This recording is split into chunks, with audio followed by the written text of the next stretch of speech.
A world exists beyond that mundane little life that you live in. A world where intelligence is worshipped and pilots are God. A world filled with biotechnology that can save lives or end them. A war is brewing beneath the surface of everything you understand to be real. Ours is a tale of revenge, love, and desperate ambition. Will you come with us? I see you standing there, straight in an arrogance what I wouldn't give to tear you down. Welcome to episode 5 of Interface, the Creator's Champion. We are your hosts, Ellie Popov and Charles Jazz Terrier. Low listener, what are we waiting for? Tango waves around your neck will hang you out to dry. Tango waves around your neck will hang you out to dry.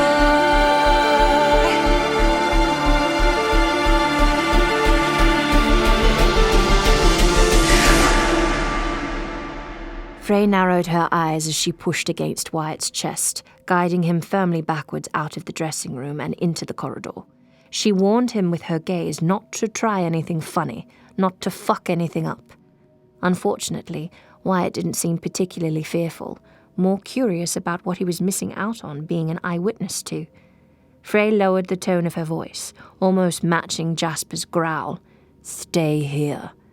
She didn't wait for him to respond before she plunged back into the chaos. "Jasper, darling," Bertha drawled, attempting to soothe the soldier. Frey bit back a laugh at her stupidity. Jasper hated condescension. "Cut the crap, Bertha," Frey snapped back at her, stepping further into the room. From behind Bertha, Gunnar made a strange sound in his throat. "Language, please." Jasper tightened his grip on the man's throat, his reminder to the room of the stakes at hand. Manning, croaking for air, began to beg for his round supervisor's help. "Bertha, Bertha." The scenario was almost hilarious, certainly humiliating. Gunnar, Manning, and Bertha, all three arrogant, opportunistic hardasses of the circuit games, and here they were, cowering, lacking the courage to back up their dodgy actions. A little part of Frey wanted to give them a push, a bit more of a reason to cower, remind them exactly who the creators were here. She pulled her blade from her knee-high boot and advanced towards Bertha and Gunnar, Frey's eyes focused on the big man folding in on himself behind Bertha's frame. "No!" Gunnar started waving his hands about in surrender. "I meant that for him," he gestured to Jasper. "Not you. You can cuss as much as you like. You look fabulous, by the way. Is that a darker shade of eyeliner?" Frey flicked the blade viciously and with intention, successfully silencing Gunnar, who sank back even further behind Bertha, colliding with the wall. Bertha rolled her eyes in disgust. Gunnar's hands were still up, negotiating for himself. "Wow, no scarring, not okay." Bertha ignored the big man and instead turned her attention back to Jasper and Manning, who was beginning to turn a violent shade of purple, due to his oxygen restriction courtesy of Jasper. Frey watched the woman carefully, visually pinpointing the exact moment Bertha realized she was truly surrounded by fools. There it is. "Okay," Bertha said slowly, giving in to Frey and Jasper's menacing. "You've got a captive audience. Put Manning down and we'll talk." Yanking on Gunnar's arm, she attempted to pull the cowering mass towards her. "Gunnar, get over here, you big lump." Jasper caught Frey's gaze, his eyes questioning. She supposed there was no point proceeding with further violent tactics, no matter how badly she wanted to teach Bertha, Gunnar, and Manning some respect. She sheathed her knife back into its holster inside her boot, and Jasper followed her lead, releasing Manning. He hit the floor and crawled like a dog across the concrete on all fours over to Bertha. "Start talking," Jasper ordered. Bertha sucked in a breath, gathering herself. "I'm running a business here, okay? I have to give people what they want." She sounded like a used car saleswoman trying to pacify a customer she'd screwed over. Wrong tactic. "Nice try," Frey smiled almost cruelly. She took an educated guess. Let me throw something into the ring here. Tempest paid you off, and you were dumb enough to take her money. Bertha's pale face blanched a beetroot red, and Frey continued. Put the order back, now. The supervisor licked her lips nervously. With all due respect, I can't. The order's been released. Everyone is expecting a showdown between the creator's first champion. Jasper cut her off. Disgraced champion. The newest champion. But Frey wasn't interested in Bertha's flashy circuit games bullshit. Not this time. Not with it being the last crack at the games any of them would ever have again.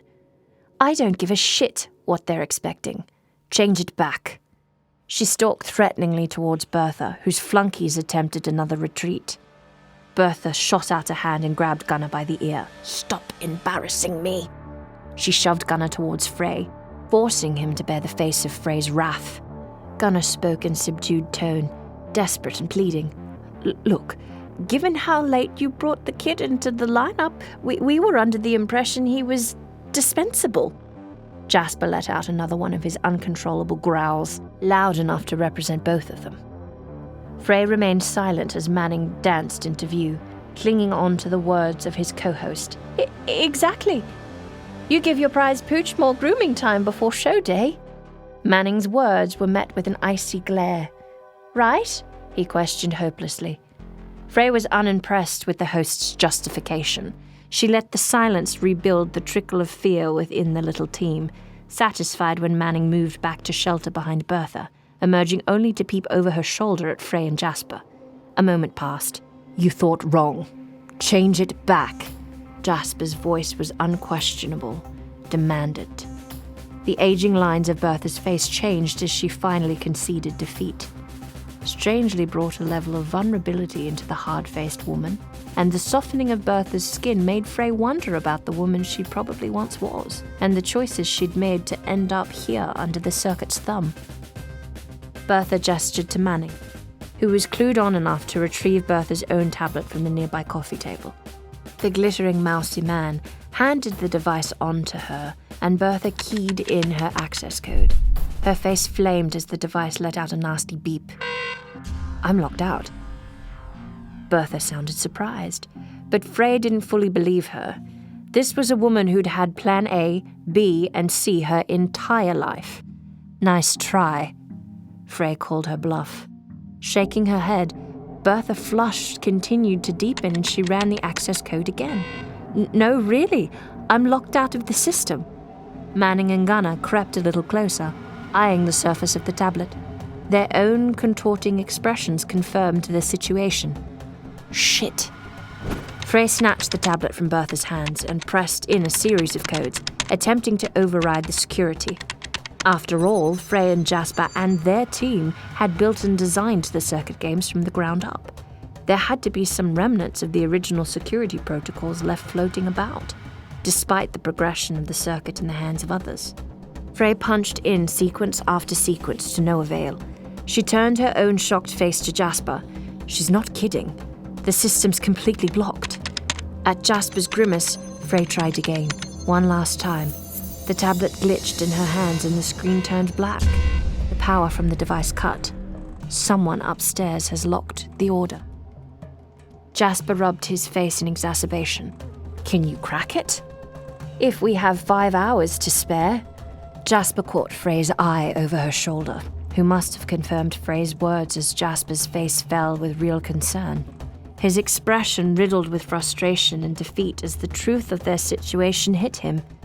Frey felt her own rage boil over and she stormed out of the dressing room and into the corridor, flinging the dead device at Bertha, Gunnar, and Manning as she went.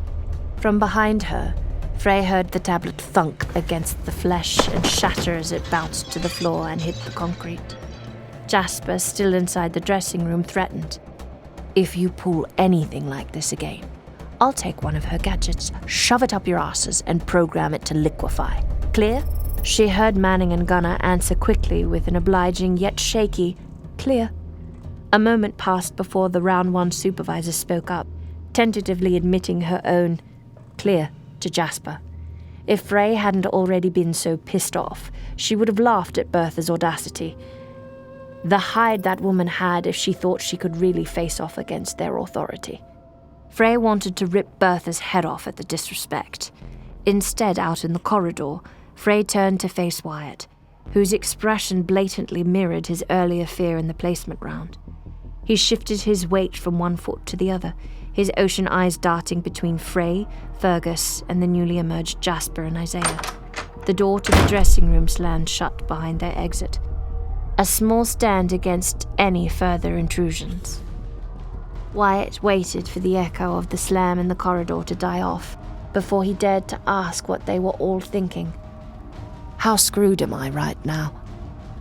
The silence hung thick as each considered how best to answer Wyatt, but it was Frey who stepped up to take charge. She turned to Fergus first, ignoring Wyatt completely.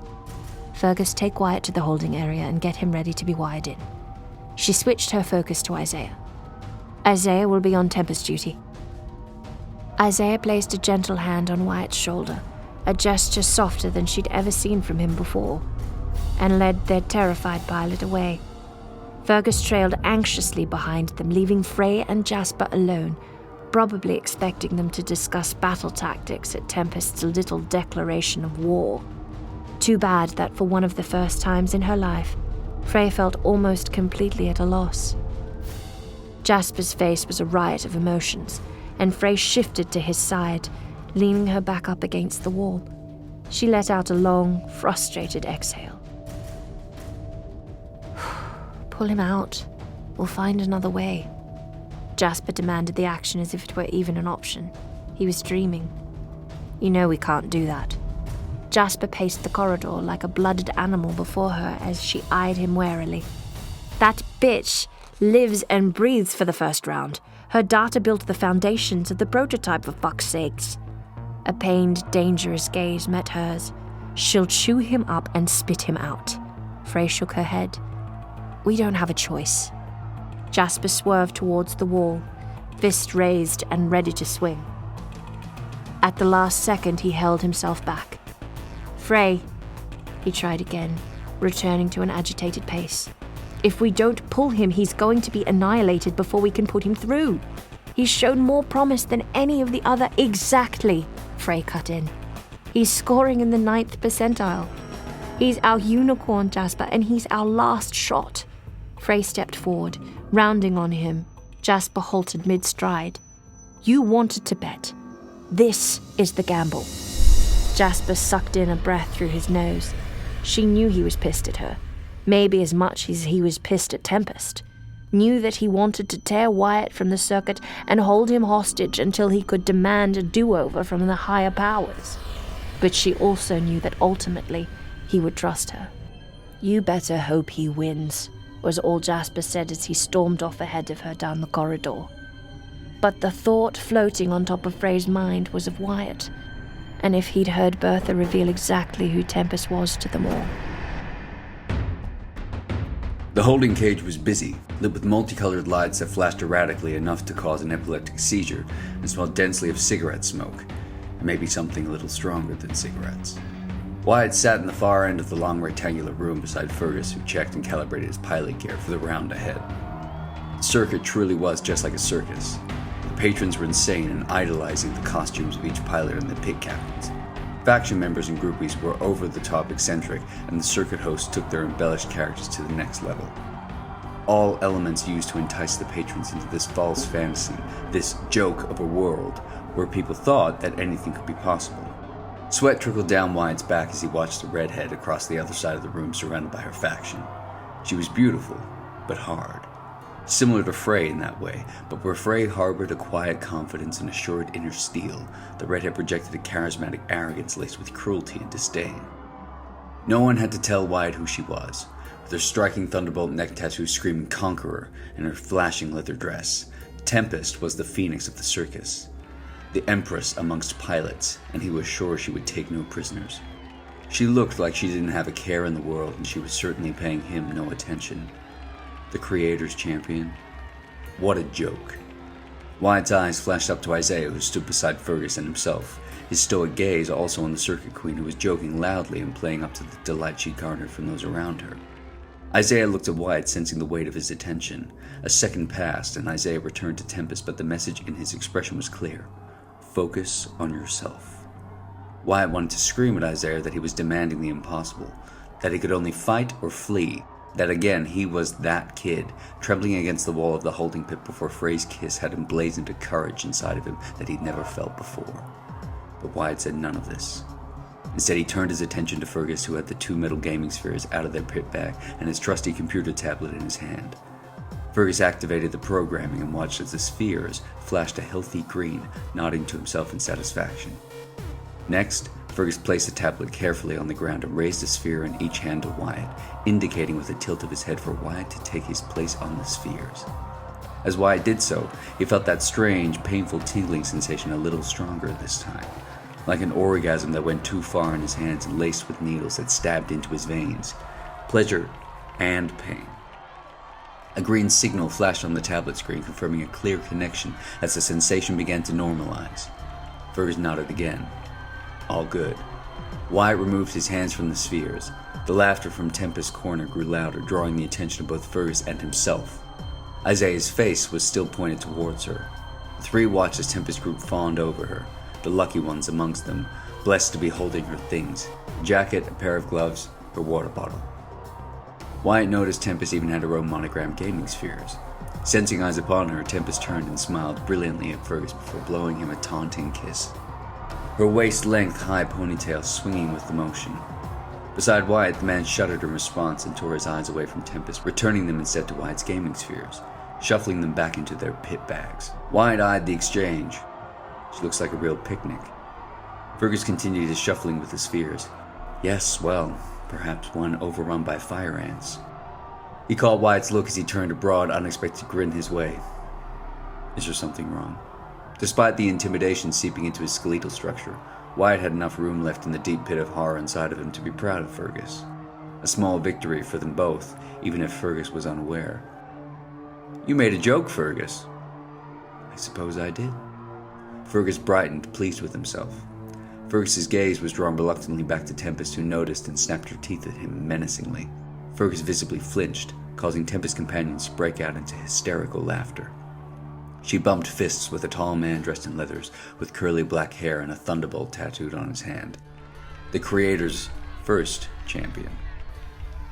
Bertha's words had made their way out to Wyatt in the corridor earlier, and had sunk him right into his core. Slashing brutally as they went, he hadn't told any of them he'd heard it.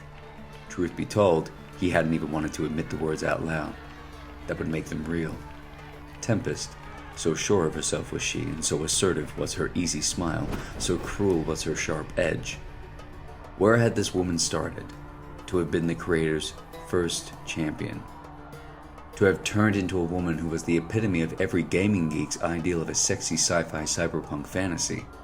Had Frey and Jasper sent Isaiah to kidnap her too? And why had Tempest been severed from the team? There was clearly no love lost between the lot of them. She appeared to have become their enemy. But now his enemy. Wyatt supposed he should take it as a good sign she wasn't dead.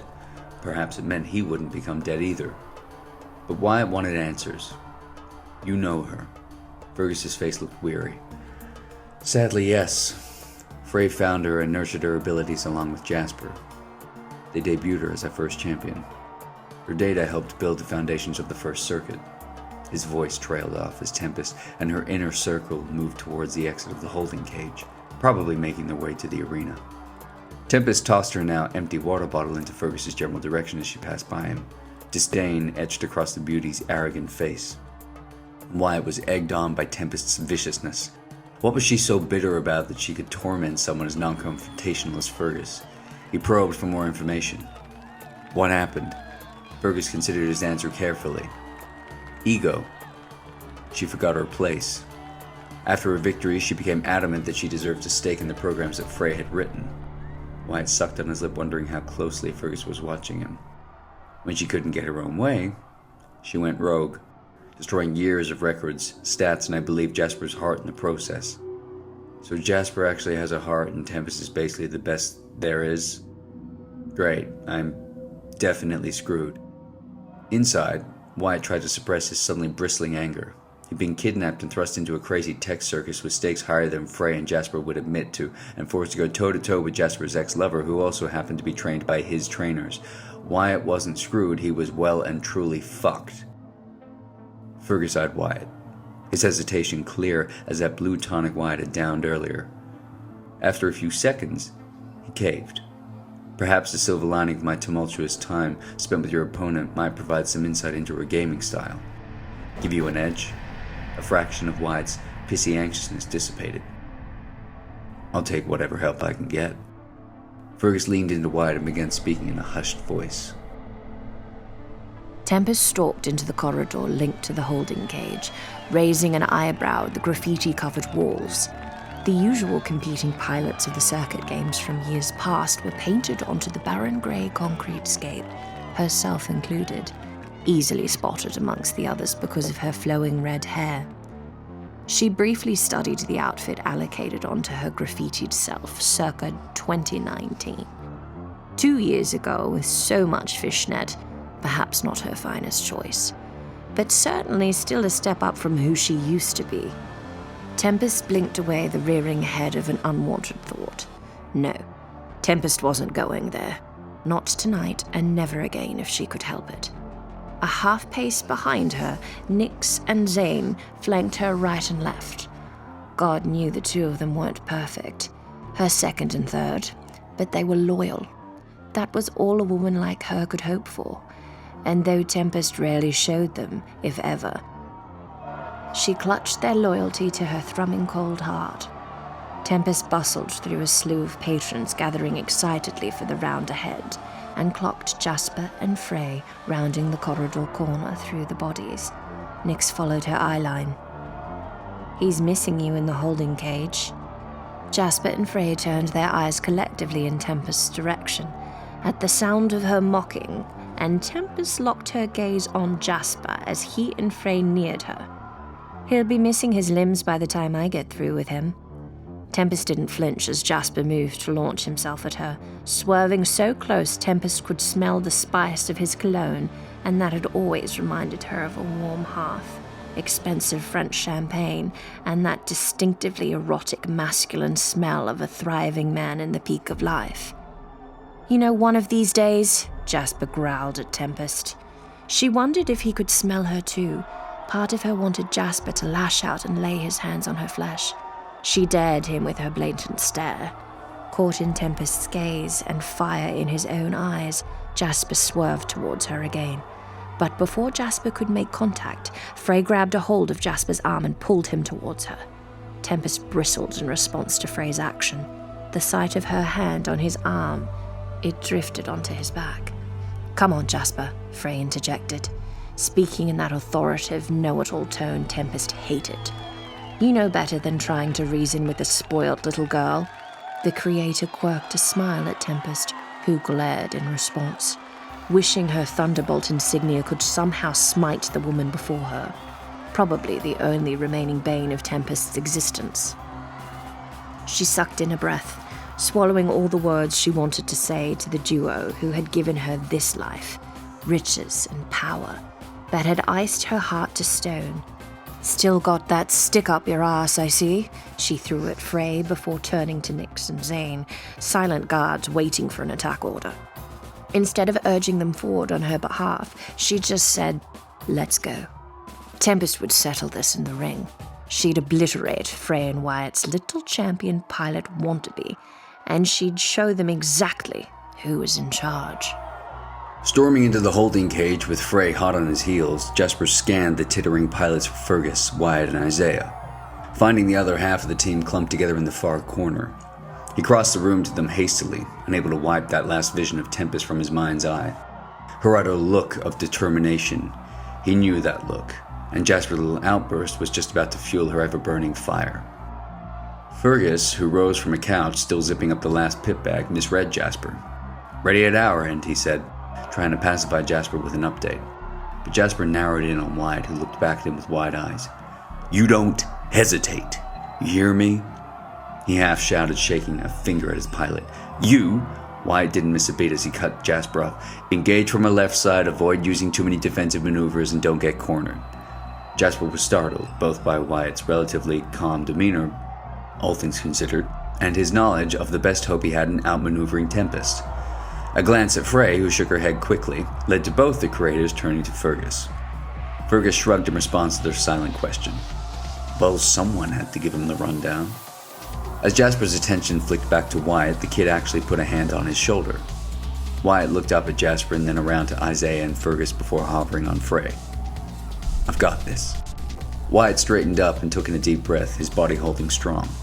Jasper realized that Princess was trying to reassure them. From outside the holding cage, the sound of fans chanting for Tempest echoed into them. Jasper became determined, and with a gesture of his hand, led his team into the passageway like a mercenary troop heading to the front line. He was careful not to show even a flicker of weakness, something he learned from his sergeant in the field. You lead by example, and any sign of fear, hesitation would crack the morale of your team. They moved as a unit, quickly through the sea of circuit fans who mitigated at slower rates towards the main arena, hovering to face off against one another as the allies of particular pilots identified each other as enemies.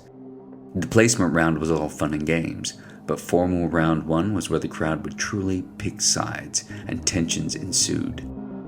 The confirmation of the pilots that were officially entering the next stage of the circuit games allowed patrons to make and settle bets, pursue fantasies, and solidify extreme fandom for pilots that some patrons had been sponsoring and following for years. The corridor opened up into another large room, this one less of an underground techno club and more industrial. The flooring and walls were gray concrete, and from the darkness, colored spotlights roved and highlighted the room and the occupants within. In the center was a large, elevated cage platform with a pilot station placed at opposite ends, behind which cherry pickers sat with their buckets raised above the crowd. Around the platform was a makeshift metal grandstand, so that not a single patron would miss the show.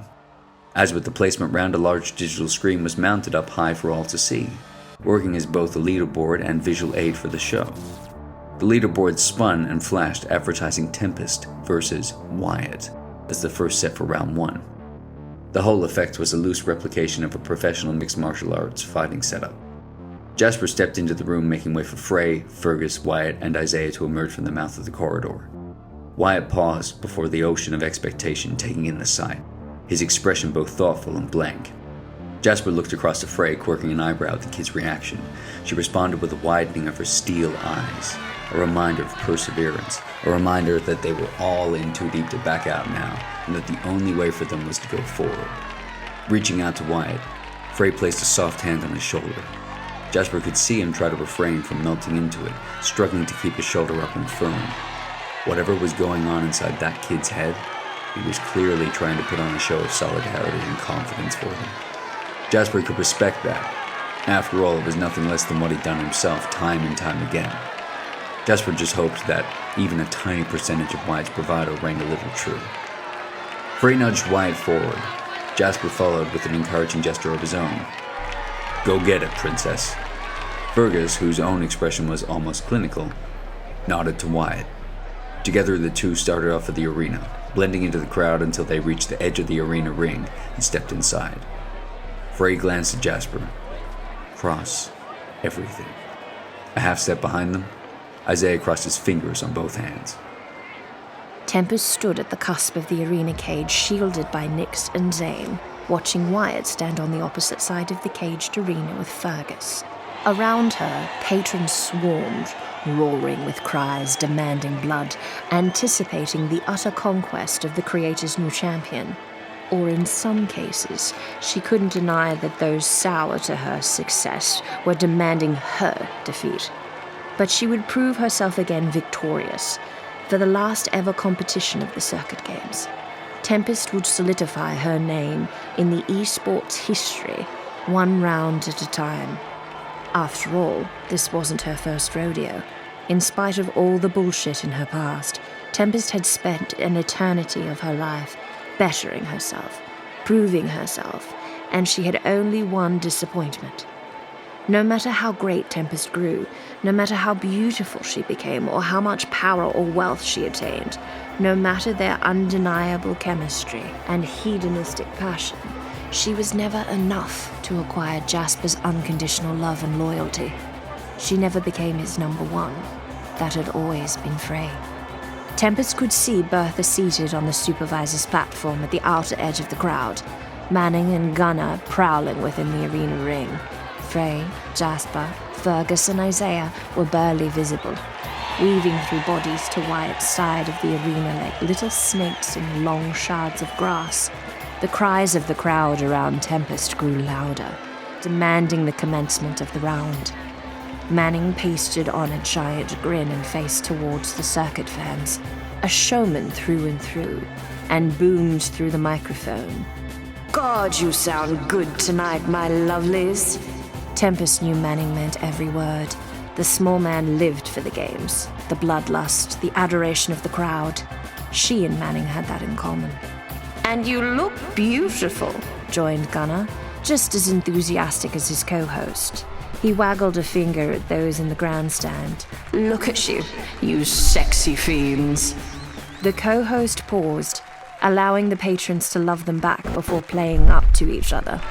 True to expectation, cheers thundered back at the hosts. Are you going to tell me I look beautiful, Gunnar? Gunnar let out a well-calculated giggle.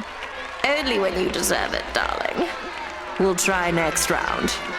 Manning put on an exaggerated pout. Oh, so cruel, Gunnar. Scattered laughter sounded from the sea of eyes on the two men. Gunnar shot back. It's how I show love, darling. It's how I show love.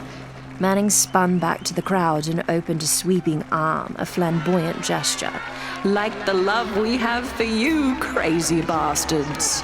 Cheers erupted again throughout the spacious room at Manning's proclamation, and Tempest realized it never ceased to amaze her how avidly Manning and Gunnar were able to entertain their patrons. The men were many things, she was sure, more than she knew, but they were certainly born for this. We love you. We know what you want. Gunnar pushed them further. Manning added, We know what you need.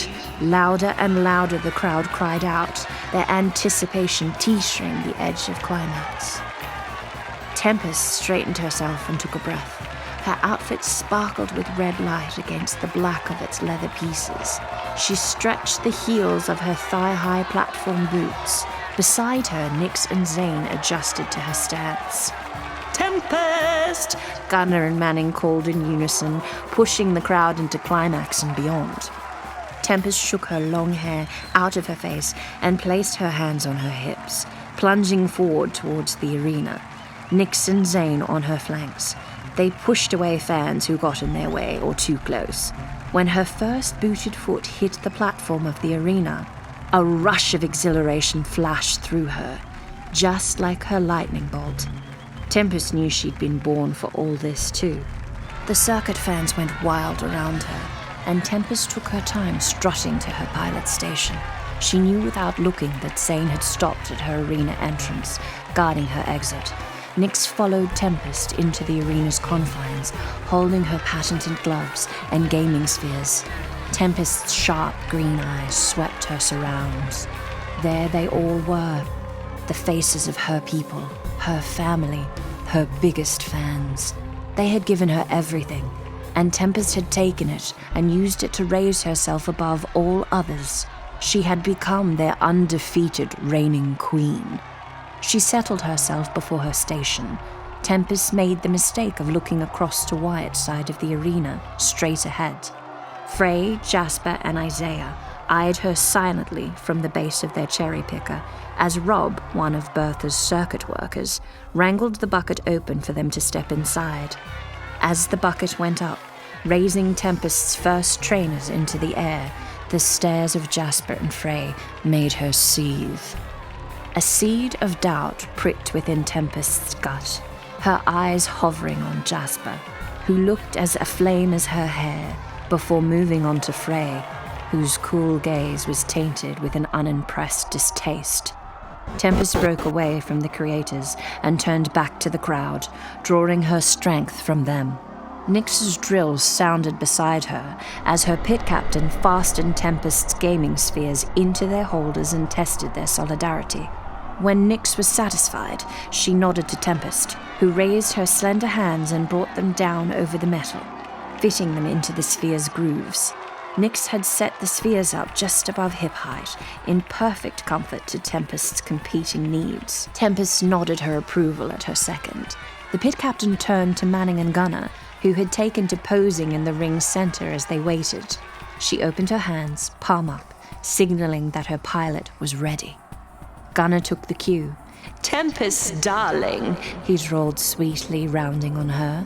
Let me ask you something. Are you hungry?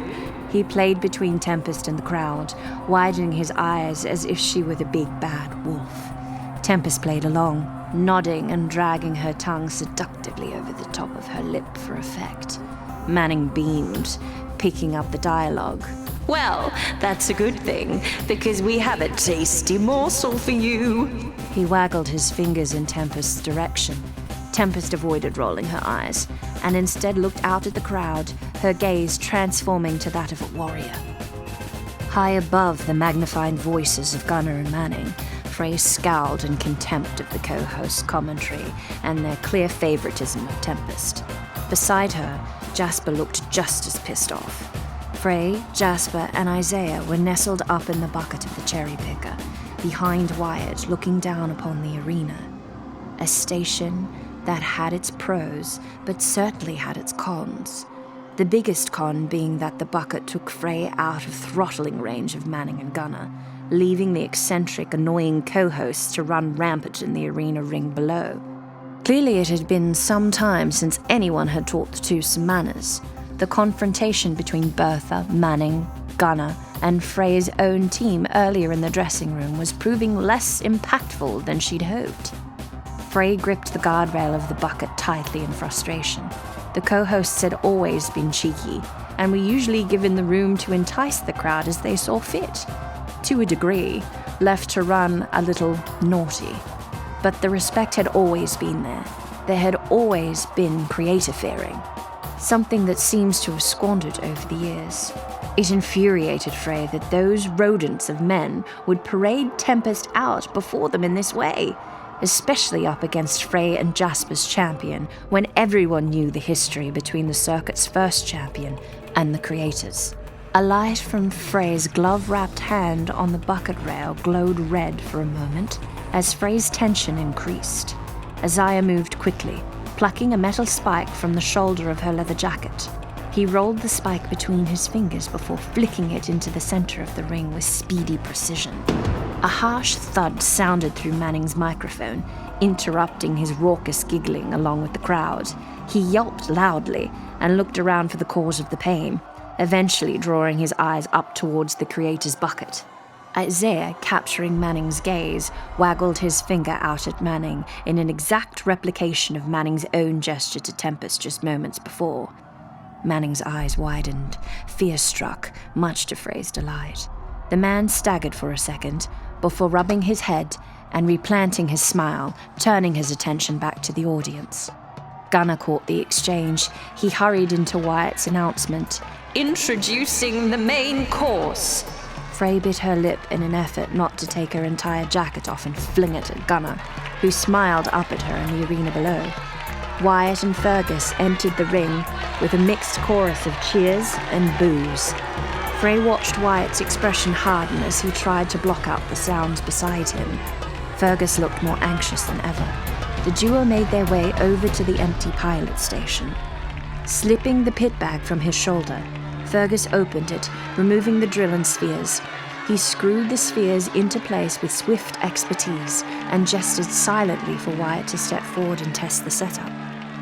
Frey was proud to see that there was no hesitation from Wyatt. He deftly moved his hands over the controls and nodded his confirmation to Fergus when the technology linked to him. Wasting no time, Fergus packed up the drill and turned to Manning and Gunnar, opening his palms. He then stepped into place behind Wyatt. Frey wondered if Fergus had moved with such haste for his own benefit or Wyatt's, pushing the match forward before Wyatt had more time to scare. The leaderboard captured Wyatt as he gazed across the room at Tempest and took a deep breath, Wyatt's only emotional tell so far. Frey watched Tempest stare Wyatt down, eyeing him as if he were a gazelle creeping down the watering hole and she a hungry predator lying in wait. Tempest pulled on her black leather gloves as her pit captain took up her stance behind the champion. Her eyes never left Wyatt's. Fronted by Zane, Tempest's inner circle ascended in their cherry picker behind the champion and Nyx. When the buckets settled at the correct height, a hush fell over the crowd. Manning and Gunnar shared a look. It was time. From his inner vest pocket, Manning pulled out a small metal device and placed it down in the center of the ring. Gunnar moved to Manning's side. Are you ready? Gunnar boomed, questioning the crowd that screamed its confirmation in response. I can't hear you. Manning urged the patrons louder.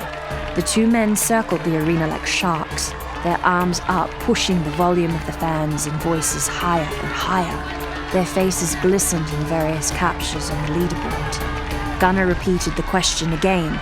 I said, are you ready? The big man was met with a resounding roar, so loud even he had to shelter his ears against the noise. Together the co-hosts backed towards the edge of the arena and began their countdown together. 5, 4. From her own bucket, Frey held her breath, barely noticing the silent Jasper and Azalea beside her. She knew the two were just as fixated on Wyatt as she was. The large screen on the wall showed Tempest readjusting her gloves before placing her hand on the spherical controls. It cut to Wyatt, exhaling and pale, his fingers flexing on his own gaming spheres. Gunnar and Manning continued their numerical descent. 3, 2, 1. Manning, a remote now in his hand, activated the device in the center of the ring. Three-dimensional footage flickered to life, projecting imagery up and out in a conical fashion, revealing a slightly translucent live gaming feed. The two holographic avatars in lifelike digital bodies formed on either side of the device as a representation for each pilot. Frey had retained Wyatt's avatar from his training back at their base. Tempest was her infamous caramel-skinned beauty, leanly muscled and dressed in fighting leathers. A lightning bolt was etched down the neck of the fighter, matching Tempest's own. Above the avatars were life bars, concurrently showing each fighter's health to be at 100%. A mixed feeling of dread and hopefulness filled Frey's chest as her gaze flickered between Wyatt and Tempest. Their avatars launched into action. Wyatt swallowed as he met Tempest's ferocious gaze from across the arena. He struggled to keep his own face blank, his mind confused and sporadic as it jumped between controlling the utter panic of what was about to go down, refraining from staring at the device projecting his holographic fighter, and denying his instinct to figure out how the tech worked. Wyatt was no holographic expert, but the device was emitting realism, the like of which he'd never seen before. Like something you'd expect to see at a near-future Consumer Technology Association trade show in Las Vegas. Maybe not even there. Gunnar and Manning were a blur at the side of the ring. Their countdown zoomed through his eardrums quickly, barely registering against the painful beats of his heart. When the co-host countdown ended, a green flash filled the room, emitted from the device signaling the round's commencement. Wyatt moved as if underwater, unable to hold off the attack of Tempest's fighter who came at his own avatar hard and fast, landing 3 blows to its chest and face. His fighter stumbled back against the assault as his health bar dropped to 92%. Tempest's fighter backed off a step and Wyatt glanced up across the arena, registering the pleased smirk on Tempest's face. He could tell she thought it was going to be an easy kill. His instincts told him to give up now, to run, that Wyatt was out of his depth. But Wyatt exhaled the bullshit out and rolled his shoulders back, readjusting his grip on the spheres. His eyes caught the side of the smiling face Frey had sketched onto his skin before the placement round. There was no way Wyatt was going to let this bitch win. Tempest's avatar advanced on his own again, swinging another hit. Her fist collided with his windpipe. His avatar glitched and choked, landing on its back on the arena floor. The health bar dropped to 90. Rage surged through his veins. Absolute rage. And Wyatt screamed inside his head, "Get up! Get up!" Wyatt's avatar sprung from the ground like a rocket, flipping onto his feet and fly-kicking Tempest's avatar in the head. The fighter cleared the arena, landing hard before Tempest, who frowned, had her life percentage plummeted to 90 also, matching Wyatt's. Tempest looked up from the collapsed body of her avatar, frustration evident on her pretty features. Wyatt couldn't contain a victorious smirk of his own. In return, the champion's features hardened and she yanked her avatar up with a fresh digital sequence, coming at Wyatt with renewed force and speed. Wyatt's initial satisfaction drained as Tempest's fighter launched hit after hit, executing expert combinations that he simply had no way to block. He righted his fighter time and time again, only to have the shit kicked out of himself before he could even so much as execute a jab. Wyatt was a tiger, caged with his claws removed before a dragon. Fergus's voice from behind him reached his ears, cutting through his increasing panic and noises from the crowd. "Come on, Wyatt, come on!" Those words, that complete honesty that there was someone who still believed in him. Wyatt rose above the feelings of helplessness that threatened to engulf him and pushed his avatar forward with a new sequence. He maneuvered his avatar left, then feinted right, before spin-kicking the opposing fighter directly in the stomach, knocking the wind out of her guts and lungs. The avatar doubled over and Wyatt sent his fighter in for the kill. Wyatt reached the hands of his fighter out to grab the other fighter's throat, wanting to squeeze the last of the life from her. But at the last second, the female fighter wrapped a slender hand around his avatar's arm and pulled him towards her open palm, smashing the now splintered bones of his nose straight up into his brain.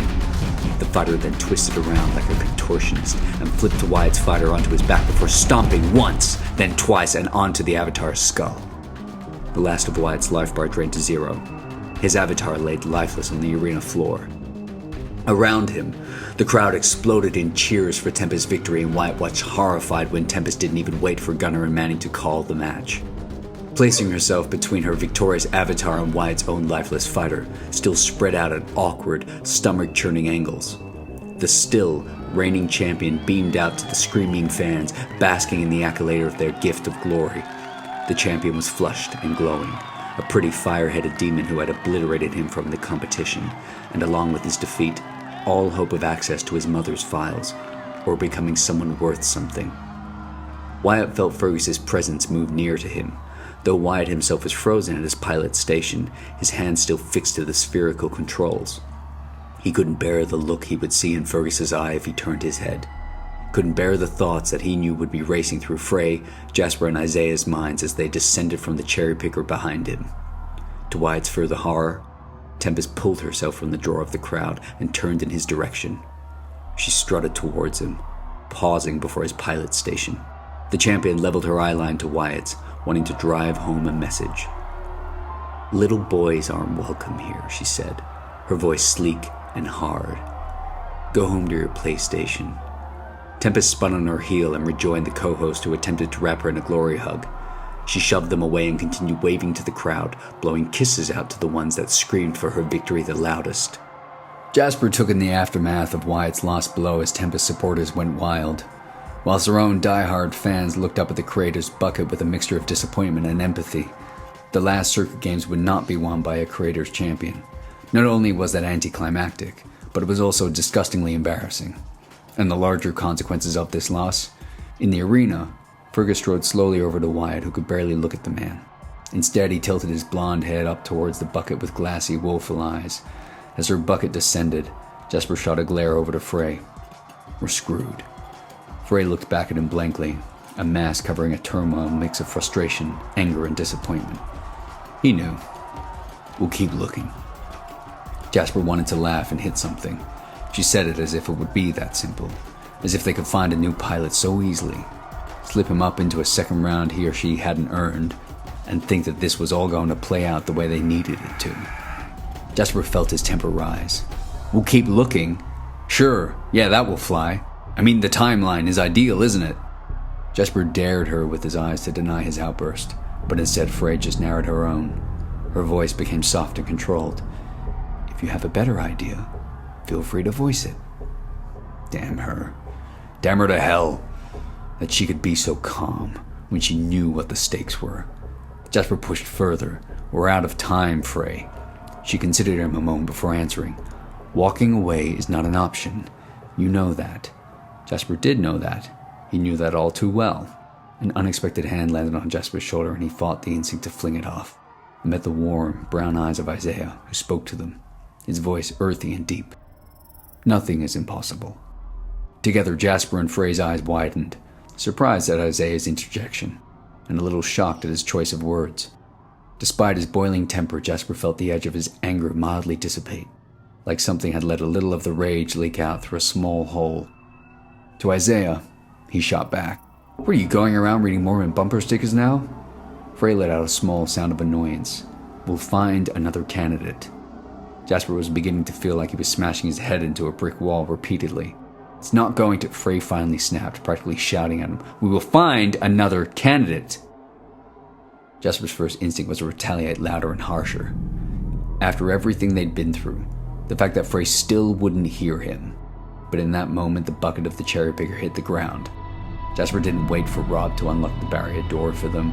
Instead, he flung himself straight over the top of the guardrail before turning back to Frey. "You lost the bet." Jasper shoved Rob aggressively out of his way in an effort to validate his frustration before he took off into the crowd that still screamed for Tempest victory, leaving Frey and Isaiah behind to clean up the mess that was Wyatt. The patrons in the main arena were raucous, screaming so loudly Bertha thought her ears were likely to bleed. Through the overlapping voices, Bertha caught snippets of the conversation between the circuit's creators. She heard, rather than saw, the thud of Jasper's shoving Rob, her most loyal employee, and scowled. She blinked her left eye twice, feeling the weird sensation of her lid closing over the top of her slightly raised contact lens sitting over the top of her retina, the contact lens that doubled as a camera. Bertha placed a finger in her ear, readjusting the audio comm. "Did you get all that?" A man's voice started in her ear, heavy, with deep Australian twang. "Certainly did."